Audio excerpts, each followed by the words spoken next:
Hi అండి, అందరికీ నమస్కారం. నేను మీ Revathi. Welcome to RK kitchen and blogs. ఈరోజు మనం సింపుల్గా టేస్టీగా ఎగ్ బిర్యానీ ఎలా చేసుకోవాలో చూద్దామా? చిన్నపిల్లలకైనా పెద్దవాళ్ళకైనా ఎగ్ బిర్యానీ ఇలా ఒకసారి చేసి పెట్టండి. ఎంతో ఇష్టంగా తింటారండి ఈ ఎగ్ బిర్యానీ. ముందుగా ఒక గిన్నె తీసుకుని అందులోకి 1.5 గ్లాస్ బాస్మతి రైస్ వేసుకోవాలి. బాస్మతి రైస్లోకి నీళ్లు పోసుకొని 2-3 సార్లు వాష్ చేసుకోవాలి. ఎగ్ బిర్యానీకి పొడి పొడిగా అయితే ఏ రైస్ అయినా పర్లేదండి.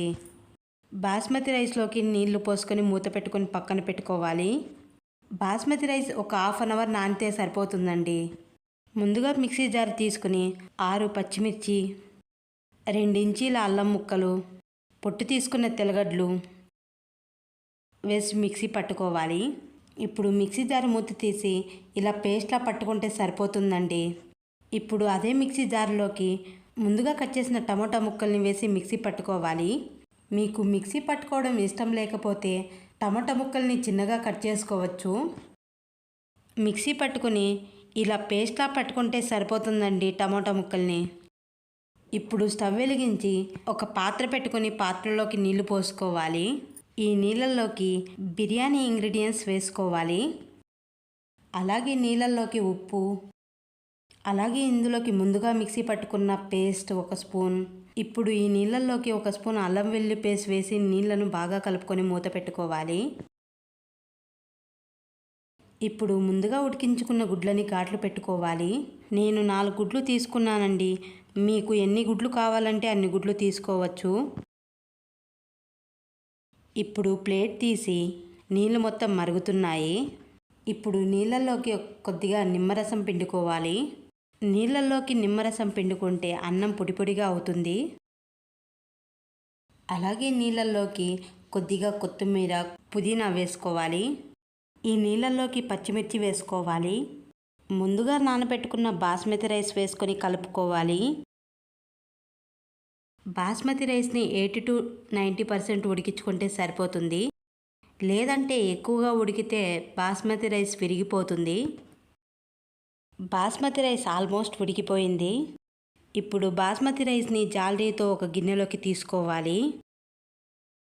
ఇప్పుడు బాస్మతి రైస్ గిన్నెలోకి తీసుకొని చూడండి, ఇలా పొడి పొడిగా అయింది. ఇప్పుడు స్టవ్ ఆన్ చేసి కడాయి పెట్టుకొని కడాయిలోకి ఆయిల్ వేసుకోవాలి. ఆయిల్ వేడయ్యాక ముందుగా కట్ చేసిన ఎర్రగడ్డలు వేసి ఫ్రై చేసుకోవాలి. ఎర్రగడ్డలు గోల్డ్ కలర్ వచ్చేంత వరకు ఫ్రై చేసుకోవాలి. ఎర్రగడ్డలు గోల్డ్ కలర్ వచ్చాక ఒక ప్లేట్లోకి తీసుకోవాలి. అదే నూనెలోకి కొద్దిగా కారం, ఉప్పు, చిటికెడు పసుపు వేసి కలుపుకోవాలి. ఇప్పుడు ఈ నూనెలోకి గుడ్లు వేసుకొని ఫ్రై చేసుకోవాలి. కొద్దిసేపు గుడ్లని ఫ్రై చేసుకొని ఒక ప్లేట్లోకి తీసుకోవాలి. ఓల్ బిర్యానీ ఇంగ్రీడియంట్స్ వేసుకొని కలుపుకోవాలి. ఎర్రగడ్డలు వేసి ఫ్రై చేసుకోవాలి. ఎర్రగడ్డలు దోరగా ఫ్రై అయ్యాక ముందుగా మిక్సీ పట్టుకున్న పేస్ట్ని ఇందులోకి వేసుకుని కలుపుకోవాలి. పచ్చివాసన పోయేంత వరకు కలుపుకోవాలి. అలాగే ఇందులోకి టమాటా ప్యూరీ వేసుకుని కలుపుకోవాలి. టమాటా ప్యూరీని పచ్చివాసన పోయేంత వరకు ఫ్రై చేసుకోవాలి. ఇందులోకి కొద్దిగా కారం, రుచికి సరిపడా ఉప్పు, 1 స్పూన్ ధనియాల పౌడర్ వేసి కలుపుకోవాలి. చిటికెడు పసుపు వేసుకొని కలుపుకోవాలి. మసాలాలు పచ్చివాసన పోయేంత వరకు ఫ్రై చేసుకోవాలి. అలాగే ఇందులోకి కొద్దిగా నీళ్లు వేసుకొని కలుపుకోవాలి. ఇప్పుడు ఇందులోకి పెరుగు వేసుకుని కలుపుకోవాలి. పెరుగు అనేది కనపడకుండా నీట్గా కలుపుకోవాలి. ఇప్పుడు ఇందులోకి గుడ్లు వేసుకొని కలుపుకోవాలి. అలాగే ఇందులోకి ముందుగా ఫ్రై చేసుకున్న ఎర్రగడ్డలు వేసుకొని ఫ్రై చేసుకోవాలి. తర్వాత ఇందులోకి 2 స్పూన్ల బిర్యానీ మసాలా వేసుకొని కలుపుకోవాలి. అలాగే ఇందులోకి కొద్దిగా కొత్తిమీర, పుదీనా వేసుకొని కలుపుకోవాలి. నూనె మొత్తం పైకి తేలాక గుడ్లని గ్రేవీని ఒక గిన్నెలోకి తీసుకోవాలి. కడాయిలోనే కొద్దిగా గ్రేవీ ఉంచాలి. ముందుగా ఉడికించుకున్న అన్నాన్ని ఒక లేయర్గా వేసుకోవాలి. ఒక లేయర్గా వేసుకుని అందులోకి గుడ్లు గ్రేవీ వేసుకోవాలి. ఇప్పుడు మరో లేయర్ పూర్తి అన్నాన్ని వేసుకోవాలి. అన్నం మీదకి ముందుగా ఫ్రై చేసుకున్న ఎర్రగడ్డలు వేసుకోవాలి.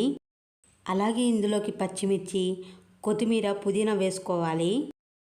రైస్ మీదకి నేను ఫుడ్ కలర్ వేసుకుంటున్నానండి. మీ దగ్గర కుంకుమ పువ్వు ఉంటే వేసుకోవచ్చు. ఇప్పుడు మూత పెట్టుకుందాం. మూత పెట్టుకుని 10 నిమిషాలు ఉడికించుకోవాలి. ఇప్పుడు మూత తీసి కలుపుకోవాలి. బాగా కలుపుకొని ఒక ప్లేట్లోకి సర్వ్ చేసుకోవడమే. అంతేనండి, సింపుల్గా టేస్టీగా ఎగ్ బిర్యానీ రెడీ అయిపోయింది. ఎగ్ బిర్యానీ టేస్ట్ అయితే సూపర్గా ఉందండి. ఒక్కసారి మీరు కూడా ట్రై చేసి ఎలా వచ్చిందో కామెంట్ చేయండి. అలాగే ఈ వీడియో నచ్చితే లైక్ చేసి అండ్ మన ఛానల్ను సబ్స్క్రైబ్ చేసుకోండి friends. Thanks for the watching.